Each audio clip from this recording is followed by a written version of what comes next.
There's never enough for you to live on a day-to-day basis. You're not alone. And today I'm going to share with you one mindset that would totally change everything, because it did change for me. So can we get right into it? It's the Financial Freedom Now show. And if you did not know, if this is your first time, we talk about all things money, talk about your financial freedom journey. So thank you for tuning in, and I hope this is going to be a fantastic episode for you that would totally transform your life. Um, I just want to share with you before I go into this, share my story with you. I came from um, I mean, at a point in my life, I used to, I didn't earn enough. I mean, looking back, I didn't earn enough. At the time, I thought I was earning enough. I thought it was okay because I could get by. I was living paycheck to paycheck, and I fell into that pit hole a lot of people fall into, and it was until when faced some financial struggles did I realize this life has got to be more than this. So today I want to share with you practical steps that you can, I mean, I've got my notes here, that you can break free from the cycle where you just everything just keeps turning back and forth from paycheck um from paycheck to spending it and back again, and you just find yourself in a situation that you're always waiting till the end of the month. This is not what financial freedom is about. And so today we're going to dive deep into what exactly are the practical steps you need to put in place to ensure that you live a life that you're truly financially free, you're truly proud of, and you enjoy the fruit of your labor. So let's look into why most people are stuck into it, because let's look into the idea of being living from paycheck to paycheck and that cycle. The reason, I mean, there are three main reasons why I feel like a lot of people fall into this trap. Is the idea of just earn and spend.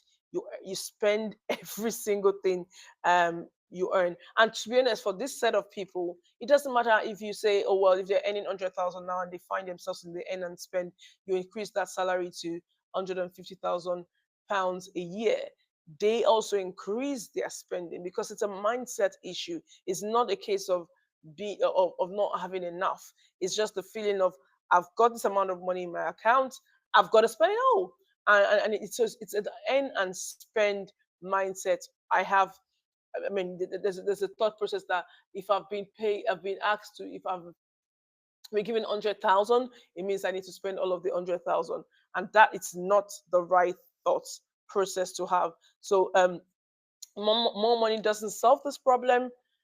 Not at all. Definitely, a change of your mindset would change this. The next category of people is actually when the comfort versus growth mentality. You just have the belief system that um, they just people like this, and they think they're in the right because they prioritize their security over wealth building. It's safe, right? They stay in that job for the next 25 years because it's safe. They never ask for a pay increase because it's safe.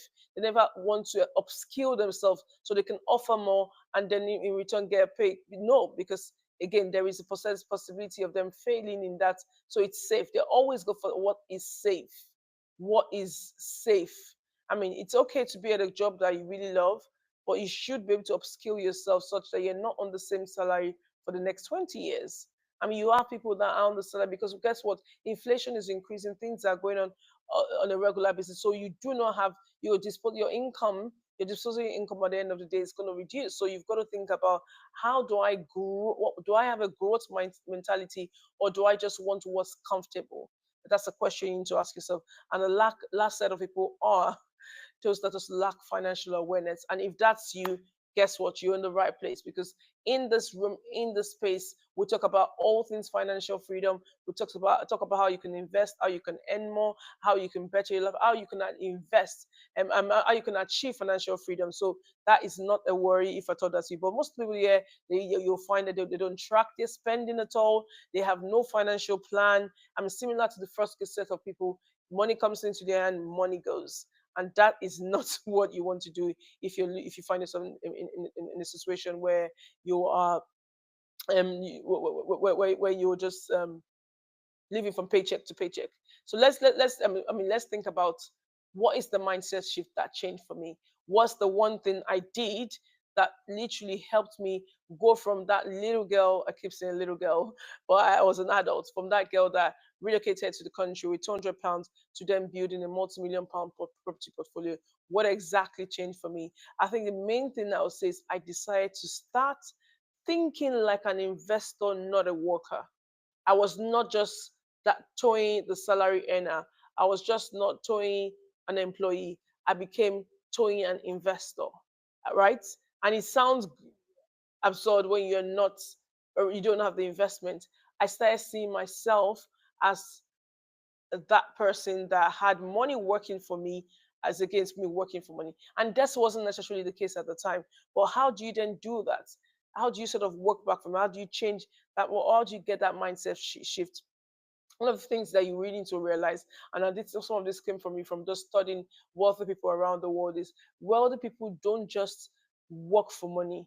They do have money work for them. And this is the major thing. I think, I mean, it's I always say it's a constant struggle and you need to work on yourself every day.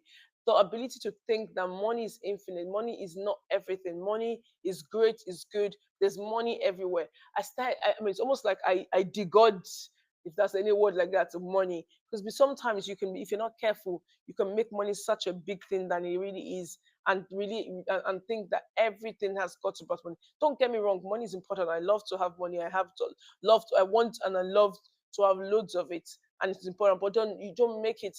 Money is not the freedom itself. Money can help you achieve freedom to an extent. It's not the freedom. So it's not about the money. So what you need to understand is, how do I actually send money on an errand? How do I make money work for me? So it's yielding and multiplying, and just being available to help me achieve the things that I want to do. Because when you get that fully sorted, then it really makes a difference. And for me and my journey, property was one of the tools that I used. Now I believe property is one of the best vehicles for financial freedom. And of course, I'll say that as a property developer. But I look at my journey and then see how I've been able to grow over the years. And honestly, guys, whilst I could seeing the benefits to lots of things, one of the major things for me was the fact that property just gave, it launched me out into the world where I began to see impossibilities become possible. I started to see that my capacity had no bounds. I started to see that my wealth literally was regionless. It doesn't have to be. I mean, I decided to start seeing a lot of possibilities out of what things that I do. And property is just one of the, I mean, the fact that you can get passive income from property, you can get the appreciation, you can leverage the little you have to actually get more. There's just so many benefits of actually why I decided to use real estate as my financial freedom tool, as my vehicle for financial freedom. So it can't be, I mean, I'm just use my experience, it can be anything for you. Um, and you don't have to. A good thing with, like I said, obviously with leverage is the fact that you don't have to have money, all of the money. I've given this example several times. You want to buy £100,000 property, because that £100,000 property can help you achieve £1,000 income. Now I'm just obviously using um, different figures, but you have £1,000. That £100,000 property, and that £100,000 property would get you £1,000 rent every month. Now you might just say, "Oh, I don't have 100,000." How about you having a quarter of that, 25%? Guess what? You still can buy the 100,000 property. So if you have the 25,000, for example, it doesn't necessarily mean that you can't. Oh, you're totally locked out. You can't buy a property anymore. You can't buy an £100,000 property, even with your 25,000, and you still get a rental income of £1,000. So it's just one of those strategies that you don't have to have all the money. It just allows you, the power of leverage allows you to do this in multiples of that funds actually in your account. Now, what are the practical steps you can apply to get this mindset shift? The mindset shift of thinking from actually from moving from an investor to a worker. Please note that all what I'm sharing here, it's got nothing to do with the fact that, oh, you've got to go quit your job tomorrow. No, as a matter of fact, I mean, the studies have shown that a lot of people love their job. It's what gives them life. It gives them the buzz. So just because you begin to think like an investor doesn't mean that you sack the boss. That's nothing at all. If that's within your plan and that's what you want to do, that's fair enough. But it doesn't mean that you have to do it. Not every single person investing hates their job or doesn't want to go back to their job. A good example are doctors. They love what they do, so they don't have to um, they don't necessarily have to say quit their job to actually invest. But at the same time, they also need to think about the future because they're not always going to be able to do whatever services it is that they run now. So you've got to think of how do I start building that generational wealth? How do I pay for my retirement? How do I make sure that I'm cared for to the end of time? All of those things are something you're going to think about. So the first thing I would need you to do to change the habit, to build that mindset growth format that allows you the mindset growth shift that allows you think like an investor. The first one will be start tracking your money. Know where your money goes to. Know where your money is going on a regular basis. As in a lot of people, I mean, have you ever thought about the fact that um, I guess if I could ask you a question, what is how much did you spend last month? So that's with you. What can you straight away without having to open any books to calculating how much did you spend last month? If you're not able to tell me exactly how much you spent, I'm not saying it has to be to the penny, but if you don't have an idea of how much you spent last month, it's a good indication that you've got some financial habits that you need to shut off. Because you cannot you cannot grow what's not measured. If you don't know how much is your incoming, you don't know how much is your outgoing, then you're in for serious trouble. And we all need to speak to ourselves on this thing because even sometimes you might find yourself good, but then you drop the ball. So you've got to be able to track how much it is that you're spending. And the next thing I want to shift your focus is from earning more to owning more. Now, the second point is purely based on the fact that I see lots of 9 to 5 salary earners rely so much on the fact that well I got this £20,000 increase this year. Whilst that is good, what does that really equate to, right?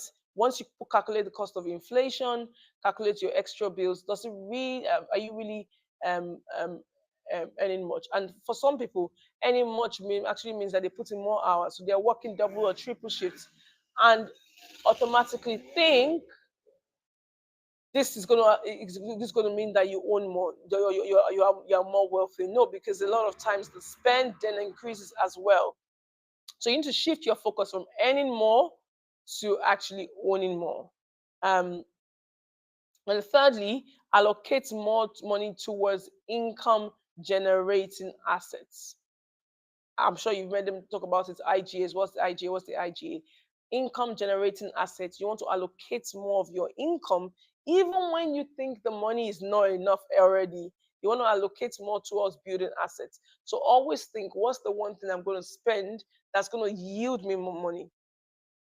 What's the one thing I can spend on that will yield me money? Don't invest your money in liabilities. What can I put together that was going to allow me get a better return for my money from wherever it was kept before? So things like property, stocks, you can buy businesses. So there are a number of options you can actually consider when you're thinking of income generation assets.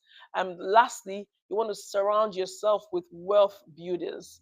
And when I say wealth builders, obviously this includes your mentors, your coaches, the network you're building. I always say if you don't have the right network, buy into the right network. So you can join mastermind groups. We run some of them at Icon Property. That's been really, really beneficial for many over the years. So you could build a network of people towards that. But you definitely need a mentor, a coach of some sort, and like I said, mastermind is some sort of opportunity to be able to build your own new network.